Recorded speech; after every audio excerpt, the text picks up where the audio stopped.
Hello and welcome to IBM Bi Weekly, a podcast focused on the technical aspects of an IBM I operating system and the community surrounding it. My name is Josh, and with me is co-host Liam. Today is the 7th of April, 2019, and we have episode 4, IBM Db2 for I, in store for you. We have Scott Forstie as a guest, and the topics for this episode will be what Db2 is, the IBM I and Db2 integration, or interconnection, if you will. We'll cover Index Advisor and a lot of other technical stuff. And with that, we'll head on into the sponsor spotlight. Yep. And so our sponsor for this episode is IBMiCompetence.com. IBM I Competence is a provider of competence and courses around the IBM I platform. Previous courses include RDI with Charlie Garino and Advanced SQL for DB2 for I with Birgitta Hauser. You can contact them for a free hour of competence planning for you or your team, and you can sign up for their free newsletter at IBMiCompetence.com. Great. All right, that was great. I guess we can go straight into the Yeah, because there's no news for this episode, so which allowed us to have a little bit longer of a discussion with Scott Forstie, so that's great, actually. For those that love a technical podcast, we have one in store for you, so get ready. Yep. And with that, we'll head on into the conversation with Scott Forstie. Okay, so Scott, thank you for joining us. You're welcome. This episode, we appreciate it big time. I thought we'd start off with just some simple questions. Actually, first of all, who are you and what do you do at IBM, other than what we know, of course? So, how would you describe yourself? Oh, well, I lead the DB2 for I database development team, which is located in Rochester, Minnesota, and Beijing, China. So, me and my team, what do? We build and maintain DB2 for I on all releases and current, past, present, and future. Part of my job is I get to involve some creativity and planning about what should be added, what should be improved. To help me do that part of my job, I get out of Rochester from time to time and talk to clients about what they can do with the database, and then try to be a good listener of what would they like to do that they can't, or maybe some of those frustration points. How can we address those in the database? That pretty much sums up what I do at IBM. That's cool. And I mean, I do see you more often in later years. You've been speaking at more conferences, and you keep bumping into each other in these random places. So I love doing that. It's a lot of fun. Most of the time, the reason why I love it is you see the instant reaction from the people about what they can do, like today, and they talk to me after sessions. I'm sure you get this too, and they say, I can't wait. I've got this list of things. I want to go work on it right now. Right. I've always thought you're probably one of the most public database architects I've ever met. Well, you're the only one I've ever met, so maybe that's testament to it.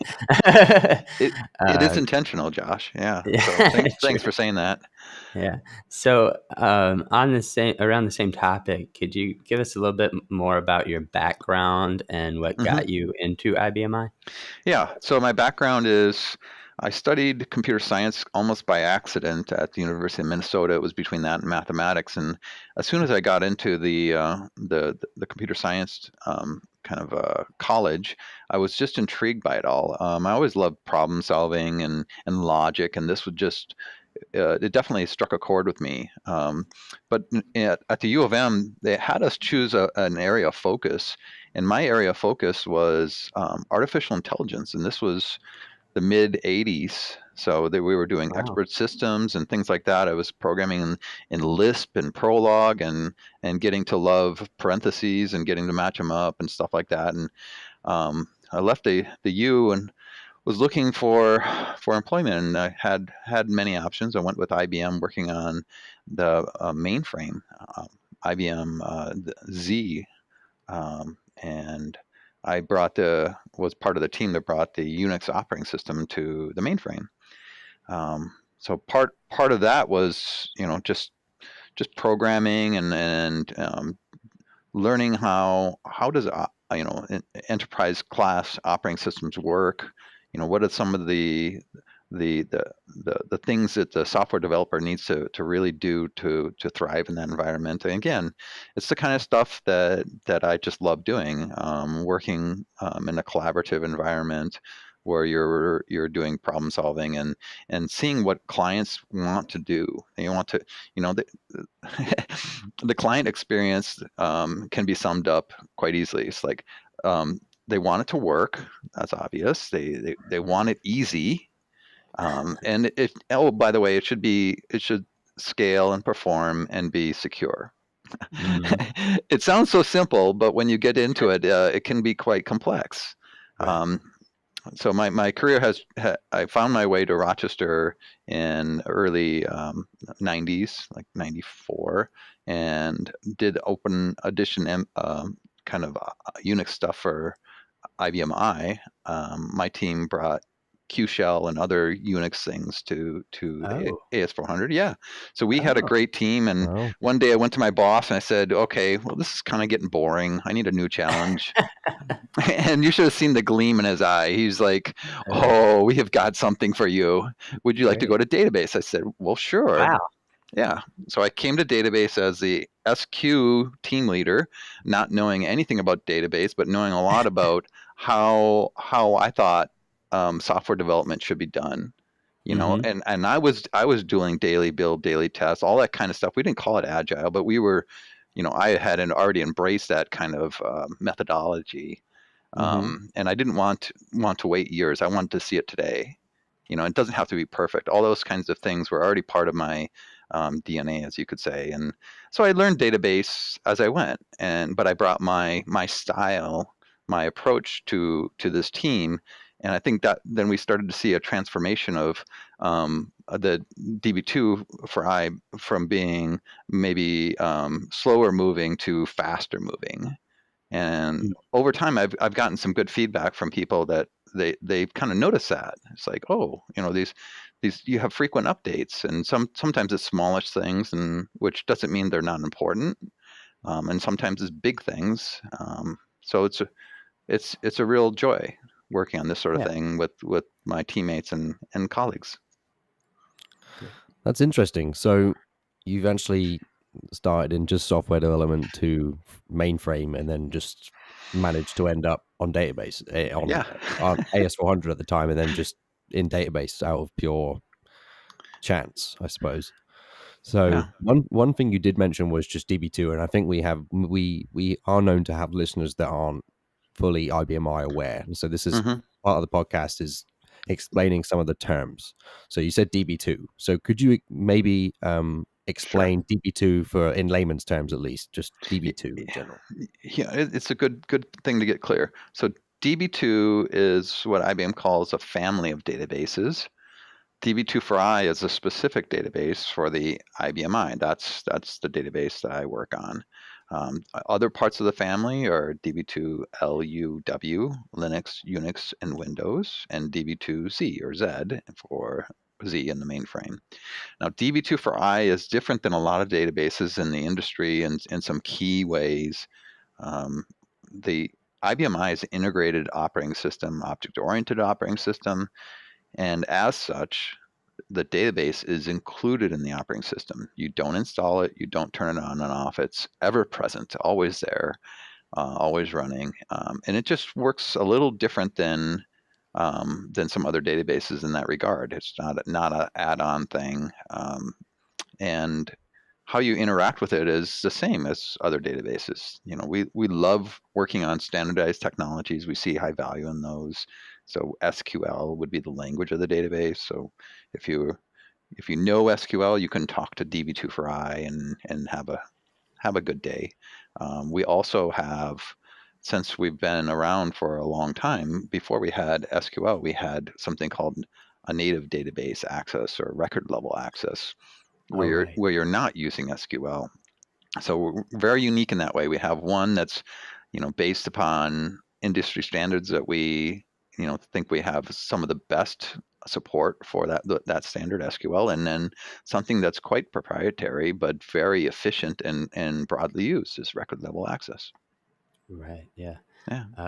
So during that, you mentioned that IBM I and DB2 are interconnected in a way. I was wondering if you could elaborate what Hmm. that means, especially versus other operating systems and databases. Yeah. So it's unique to our architecture, and it really seems to have been a good choice of how to structure the AS400 that's now turned into the IBM I over these years. I say that because anything that has a longevity in computer industry and IT industry of over 30 years must be doing something right. And how it works under the covers is, as an integrated operating system, what that really means is we have something called a technology independent machine interface. Some people call it the TIMI. You'll frequently hear people call it the MI. So the MI layer delineates between XPF, that's above, and SLIC, license internal code, below. Now, the stuff below would handle things like storage management. Is probably the easiest one to understand. Storage management. So as storage devices have changed over the years, and customers decide to adopt different storage devices, we don't have to change the entire operating system. We only have to change the portion of the storage management below the MI. The rules of engagement for those things above the MI, like the database operating system code, would remain the same. They're asking for generic things like, give me some space. Okay, here you go. Get your thing done. So I don't know if that's made sense, talking it without waving my hands. But the nice thing about the operating system is that we adhere to this idea that we shouldn't break customers. So this TIMI layer and having organized XPF and SLIC allows us to also give interfaces to our users, our ISVs, our customers, such that they can use an API interface and know that if they've built that program's going to continue to run over time. They're not going to have to recode it just because the operating system wants to improve. Wow. You so we actually asked Steve Will a similar question, but I feel as if that was a more technical answer, which is obviously what I love. So I was very happy with that answer, just to clarify. Good. Well, I mean, it was a good answer, but I'm curious. So let's say, like, if I get a Linux machine, Mhm. I then have to install MySQL later. I'm not trying to versus an operating system or anything here, but just to give a person that's in another industry an idea. The stack comes fully integrated on IBM I. You have IBM I and DB2 fully integrated together. This is a key point, Josh, because in other operating systems, you decide whether you're going to have security. Right. Oh, yeah, that too. On IBM I, there's no choice. You've got it. Now, whether you fully utilize it becomes a more interesting question. I was talking to a group of attendees at a data security session I was giving. This wasn't like last week. This was some time ago. And I saw some confused looks on people's faces. So I just stopped and I said, okay, how many of you have an audit journal? And only like 2 hands out of 20 went up. So, and I was talking what I thought was more advanced topics of how do you govern data? And the basics of, they didn't even have the light switch turned on in the security room. So it all depends on where you're currently at. Maybe what are the capabilities and the insights of your staff. Whether you take advantage of this new database feature or not, maybe isn't the most important thing to talk about. Maybe you have some basic things that need to be straightened out. Gotcha. Okay, so now I'm gonna take a switch, and we're actually just going to talk a little bit just about DB2 on its own, not necessarily about the operating system. Or maybe Hmm. this question will resolve around the operating system. But DB2 services, or maybe they're known as IBM services now. The naming is still not quite clear in the documentation. Um, why do we have them? Hmm. One, okay, maybe what are they? I mean, what are they? Why do we have them? And what brought them about? What was the reason we got them in? Okay. So the genesis of this whole thing was I realized it was around 2010. We were in front of clients and we were telling them that they were making a mistake not to utilize user-defined table functions and views. After saying that a few times, I realized that I was a little bit of a hypocrite because we in the database we weren't using them. We were just supporting them. We were just advocating for them. So I thought, okay, well, what really seems to resonate with the community is if you show them working examples. If you show them working examples rather than abstract concepts, then things just take off. So and a real working example came into view then. We were the very first, I think, IBM I service was QSys2 TCP/IP _ info, or it could have been PTF _ info. It's about the same time. TCP/IP _ info gives you one row back and tells you information about your TCP/IP connection. Like who am I? What am I? Yep. PTF info tells you one row back for each PTF that's loaded or applied on your IBM I. So one speaks to the application developer more than the systems manager, and the other one speaks to systems management. And at that moment, we started to enter into this really exciting kind of territory of the database, the query engine, and the language of the database SQL could be used for topics that have nothing to do with real traditional database operations. Now, They could just be, before you yeah, go on, yeah, where does it get that information? So you said about TCP/IP yeah. information. So what does that do? Is that using the same system APIs that say NetStat would use, or Uh, are we are allowed to you asking know? me how I implemented it? No, I'm not. I'm not. I'm specifically asking how you It's okay. implemented You it can. specifically. Okay, maybe I am. Just more Okay. curious. Does it use the same information that existing APIs, well, the system APIs have, or? Sometimes we use the same interfaces that you could use and anybody could use. Other times we use internal interfaces that nobody else can use.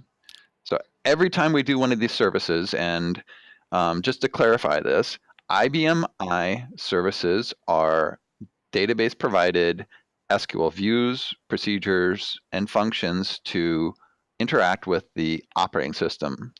DB2 for I services are SQL procedures, functions, and views for the database engineer. Okay. Okay, that's the Very nice. separation. Very nice. Anyway, I didn't even know that. yeah. There's two groups, right? We're talking to. Huh. We first think about the users who would care about this, and then we put it into one category or the other. Answer your question, Liam? Yeah, it did. And then, so I think you even answered why we have them, because I feel like you kind of mentioned that it's easier to almost access the same information through a query than it is to navigate. Wait, then you can access it from anywhere, not just the 5250, for example. And I think Easier you and more even mentioned, powerful. yeah, and I think you even mentioned about Mm-hmm. what brought them about, because you said in 2010 and so on. And that was pretty good. That was pretty good.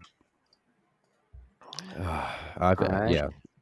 All right. Well, that was great information about DB2 services. So I think another good question for DB2 for I that I kind of skipped ahead here because I want to make sure we touch on it.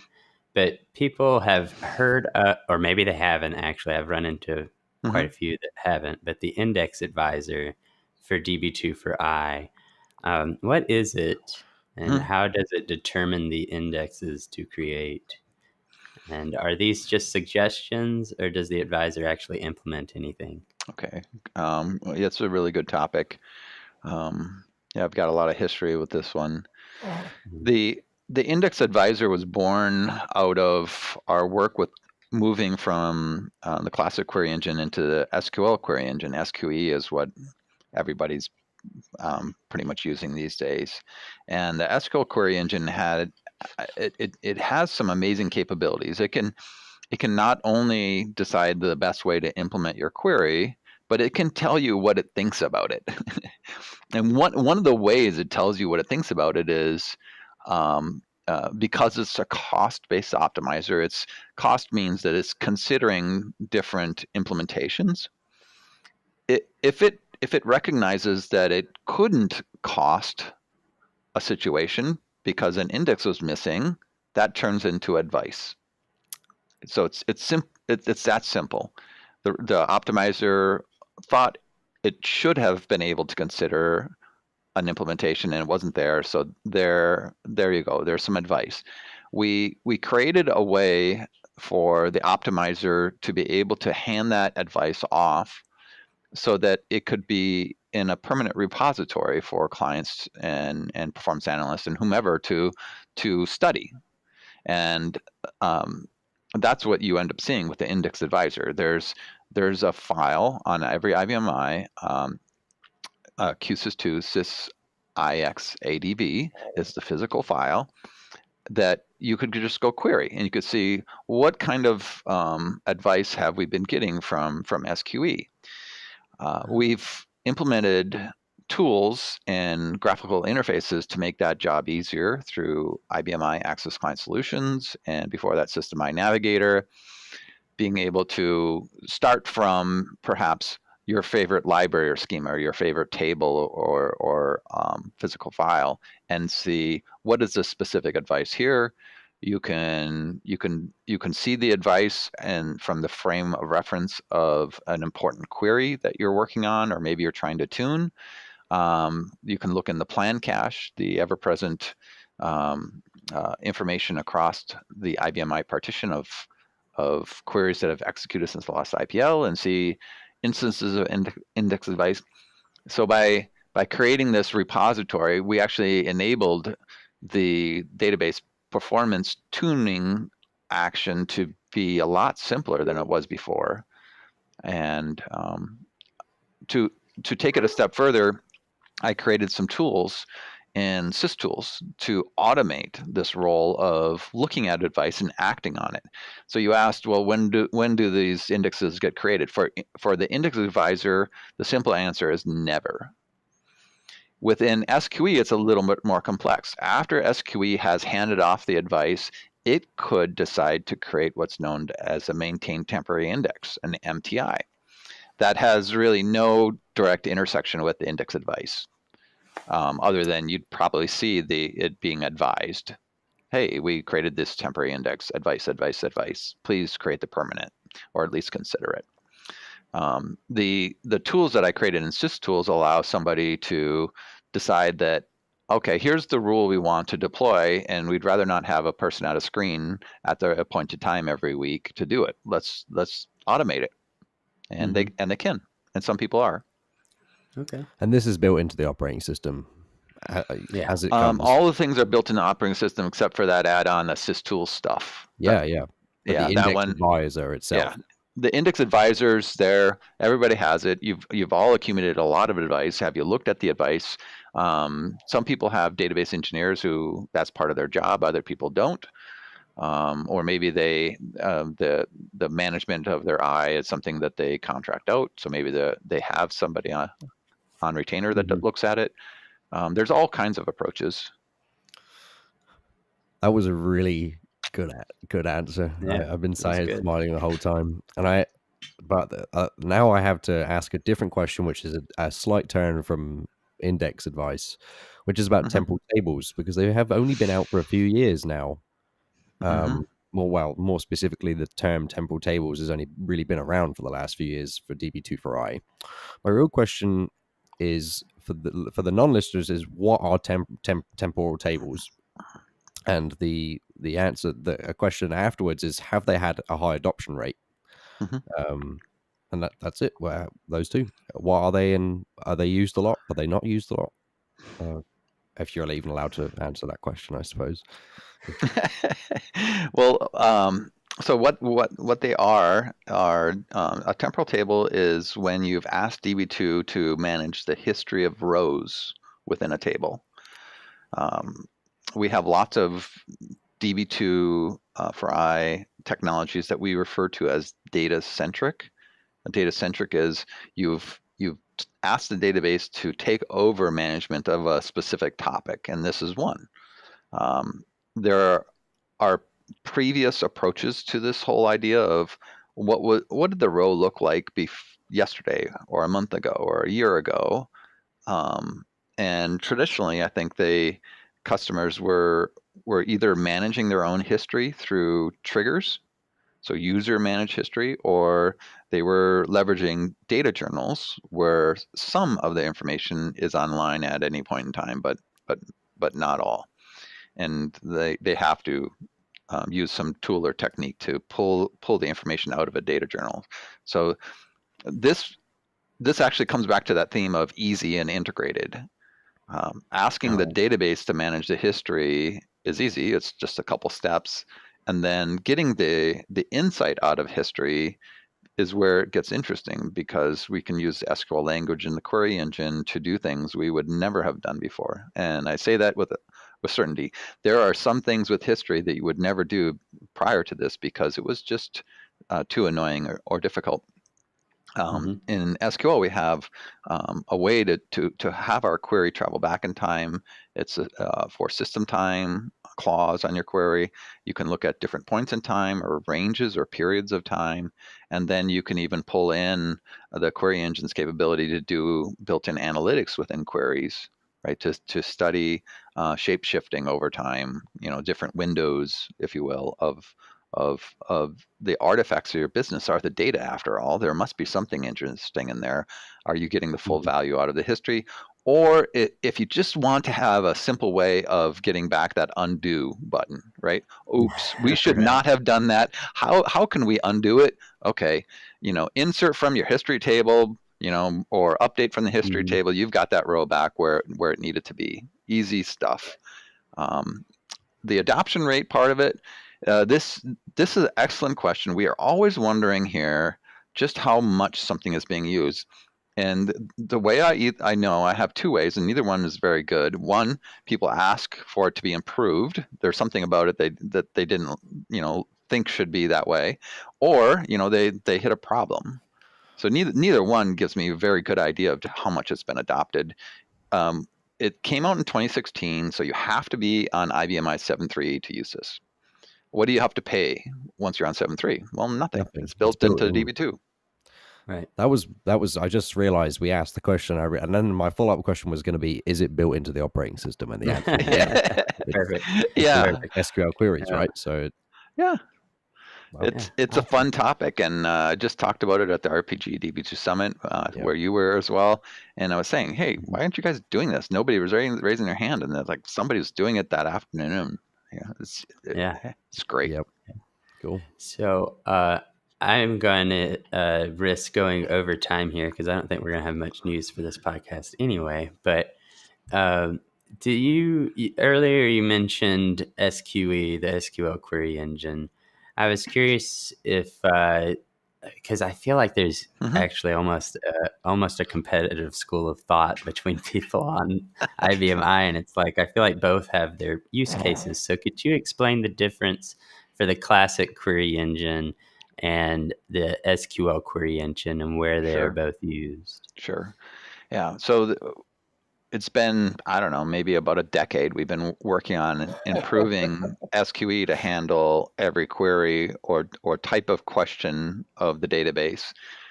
So those clients who are on 7.2 and higher, actually, I would say the vast majority of your database questions are implemented through SQE. Clients shouldn't need to care about this topic. Right? You ask the database a question using SQL or record level access, and you get back the answer. That's the simple thing. The more complex, compare and contrast these things is, well, the CQE came first, SQE came second. SQE is far, far better. It has far more advanced capabilities and logic. So there are some things, some features, if you want to use them, they only exist in SQE. That's one example. Another is the whole idea of the plan cache index advisor. Some of the optimization techniques are all unique to SQE. Gotcha. So at the same time, CQE will never go away. So if anybody says, yeah, they got rid of that, they're wrong. Right, of course. CQE is actually used for insert with values. Insert with values, there's really no question of the query engine. You're just inserting a row, and you gave the values to insert. It turns out CQE was already implementing that, and we saw no reason to change it to SQE. There was no advantage. And this reminds me of some good advice. When you're looking at modernization, as scary as that abstract term sounds. Oh God, we're going to, this is a loophole, that keyword. Yeah, here IBM took its own advice. Look for the smart places to invest. Don't just do it any old place. Of course, don't just do it for doing it. Don't just do it for doing it, right? It has have to a good add reason. value. And that's why insert with values goes through CQE, because it wasn't worth our time to change it. Yeah. So CQE has been around pretty much since the beginning. Yes. And works. It does its job. It works fantastically. Record level access. If you're great at it, then and it does the job, then fantastic. But if you need more features and you want an advanced Swiss Army knife, SQE is probably your best bet, right? Well, yeah, and like I mentioned, you don't use SQL differently. You just use SQL. Right. Yep. And it's going to go through the query engine, and there you go. Great. All right. Well, like Josh said, we are kind of hitting it for time, but we will finish with one last question, which is, what do you do for fun outside of work? I need to clarify that now. Outside of work. Outside of work. What do you do for fun outside of work? And do you have any hobbies and a current passion, perhaps? Sure. Like to share with us? Yep. So the things I like to do is I like to get outdoors. So my wife and I will hike or bike or whatever, and then if it's solo time, I like to go on runs. So running is a hobby for me. Passion is I like to cook. Meals on Wheels guy. Instagram. Meals on Wheels guy. That's me. Meals on Wheels. You and I need to talk, Scott. Yeah. You know my recipes are open source, right? Yeah, I do know that. Yeah. Of course they are. Yeah, we'll definitely talk. Food is a celebration of community, of life. So it's just great. I enjoy it. You learn things about yourself and others through it, and so it's a passion. Well, that was a more than fantastic answer, actually. Because now I'm about to go eat after this time. Now I'm excited. Yeah, I'm gonna go eat now. Yeah. Well, Scott, me too. I appreciate having you on. Really, it's been really amazing. So thank you for your time. Oh, happy to do it. No, thank you very much. You're welcome. Okay, so that was our interview with Scott, and I have to say, it was amazing. I love Scott to pieces. I was lucky to spend just a few days with him in Charlotte last week, and I haven't seen Scott in a long time. I say a long time, probably 5 or 6 months, but that's long enough to go without Scott. And he really does love cooking, by the way. He does have an Instagram. It is instagram.com/Meals on Wheels guy. And I'll tell you something, he can cook. Hey, Scott didn't give us Instagram sponsorship. What are you doing? I don't care. He can get it. It's Instagram. It's not like it's a business account. It's a cooking. It's cooking. You don't know. He could be a cooking influencer, Liam. How dare you underestimate he Scott? Me. He could be a cooking influencer and be making millions on there. You don't know. He influences me to cook, and I am not a good cook. And I know you can cook, Josh. So I try my best. You try your best. So it sounds like you can't cook either, then. No, I definitely can. Actually, I didn't want to brag, but I'm a fantastic cook. No, please. The best thing I can probably make is homemade lasagna, but it's not even homemade because I buy the sauce and the sheets. So. Oh yeah, that's not the definition of homemade, Liam. I'm not a good cook, so let's leave it at that. All right. Well, y'all can talk about technical stuff, and Scott and I will talk about cooking. So, Yeah, I think that's all fine. right. Well, with that, I think we'll wrap it up. As far as the coming episodes, we're still up in the air about those because we were trying to stick to an IBMI track of introducing things. So it'd be nice to talk about RPG next, but we'll see. Just stay tuned. Follow us on Twitter and all those good social media accounts, and we'll be sure to keep you up to date on what we're going to be doing next. So, all right. Yep. Thank you very much for listening. We appreciate it. Looking forward to having you back.